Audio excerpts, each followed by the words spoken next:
আসসালামু আলাইকুম। তো আজকে একটা নতুন ভ্লগ নিয়ে এসেছি। তো আজকে আমি ডিউটি যাওয়ার জন্য রেডি হয়ে গেছি। তো 8:30 টার সময়।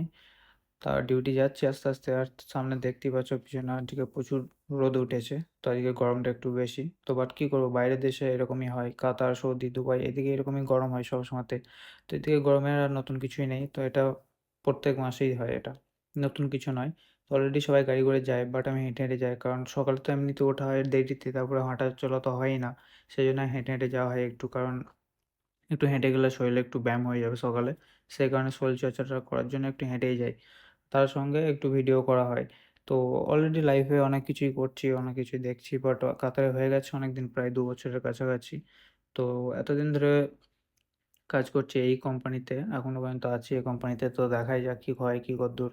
তো উপরওয়ালার রহমতে ভালোই কাজকাম হয়। তো যারা এখানে থাকো বা যারা এসব কাজ করো তারা জানবে অনেকটা হ্যাপিনেসে থাকা হয়।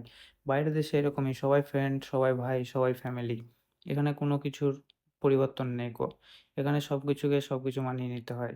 তো এখানে নতুন কিছু আর বলার নেই। যারা বাইরে থাকো বা প্রবাসে যারা আছো তারা জানবে বাইরে কিভাবে হয়। বাইরে আসার পরে অনেক প্রবলেম হয় ১ম। তারপর আস্তে, আস্তে সবকিছু মানিয়ে নিতে হয়। এটা মানে একটা স্বাভাবিক ব্যাপার। যারা আছো বা যারা আসো তারা জানবে হয়তো। নতুন করে আসলে তারা বুঝতে পারবে যে এরকম ব্যাপার বা এরকম কিছু। তো অলরেডি ডিউটির কাছাকাছি চলেই এসেছি আমি। তো দেখতেই পাচ্ছ পিছনের আবহাওয়াটা অনেকটা সুন্দর।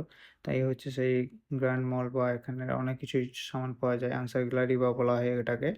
তো এখানে সবকিছু পাওয়া যায়। সামনে মল আছে। তো অলরেডি কাছাকাছি চলে এসেছি ডিউটির। আর এই হচ্ছে রাস্তার ভিউ। তো সিগন্যাল পড়ে গেছে সেজন্য আমি একটু দাঁড়িয়েছিলাম। আর এটা হচ্ছে হোটেল। তো এদিকে সবাই মানুষ আসে। তারপরে এদেশে বেশিরভাগ ভিজিটর। তো এখানে বেশিরভাগ ঘুরতে আসে মানুষ। তারপরে এখানে থাকে সাইডে হোটেলে আরে। তো এখানে অনেক কিছুই পাওয়া যায়। এসব হোটেলে সবকিছুই এভেইলেবল থাকে। আর এই দেশ দেখতেই পাচ্ছ। এখানে বাইরের দেশের সব গাড়িতে সব বড়, বড় গাড়ি, বাড়ি এইরকম কিছু। এছাড়া অন্য কিছু নেই কো এখানে। আর এই যে হচ্ছে একটা নতুন বাড়িতে রং হচ্ছে। তো দেখতেই পাচ্ছ কিভাবে এখানে রং করা হয় বা কিভাবে এখানে বিল্ডিং বানানো হয়। তো এইভাবে বিল্ডিং এবং বাড়ি করা হয়। আর এই হচ্ছে সিগন্যাল। তো আমি সিগন্যাল পার হয়ে গেছি। সামনে অনেক ফুল ধরেছে তাই জন্য আমি ফুলের ভিডিওটা একটু করব বলে আগে থেকে ক্যামেরাটা অন করে নিয়েছি। তো দেখাচ্ছি কত সুন্দর ফুলগুলো রাস্তার ধারে হয়েছে। ফুলগুলোর মধ্যে থেকে আমি একটা নিয়ে নিচ্ছি। কারণ একটু গিয়ে কোম্পানিতে গিয়ে একটু বদমাইশি করব বন্ধুগুলোর সঙ্গে যারা আমাদের সঙ্গে কাজ করে। তো তার মধ্যে থেকে একটা ছিঁড়ে নিলাম। তো এই হচ্ছে সেই ফুলটা। তো এটাকে আমি এখন নিয়ে যাব কোম্পানিতে।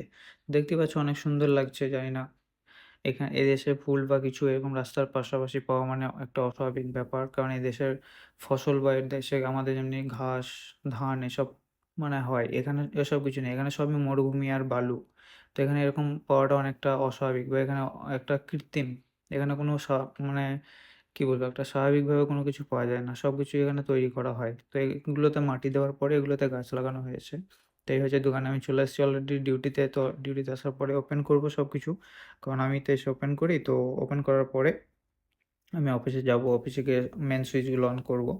তো মেইন সুইচগুলো অন করে নিচ্ছি। তারপর আমি আমাদের যে বন্ধুরা আছে তার সঙ্গে একটু বদমাইশি করব। আর এই হচ্ছে আজকের কাজ বাকি আছে। তো সেগুলোকে সবকিছু করে নিতে হবে। আর লাইট অন করে দিলাম। আর এই হচ্ছে নতুন, নতুন ডিজাইন যেগুলোতে ট্যাগ লাগাবো তারপর বিক্রি করার জন্য ডিসপ্লেতে দিয়ে দেবো। আর এই হচ্ছে ট্যাগ কালকে রাত্রে রেডি করেছিলাম। তো এগুলো মারবো এরপরে। আর এই হচ্ছে সেই ফুলটা। তো এটা এবার আমি আমার বন্ধুদেরকে বা যার সঙ্গে কাজ করি তাকে দিয়ে দিলাম। তারপরে এই হচ্ছে আজকের কাজ। তো এটা হচ্ছে একটা ব্র্যান্ডের নেকলেস যেটাকে সিডি বলা হয়। যারা নতুন তারা সাবস্ক্রাইব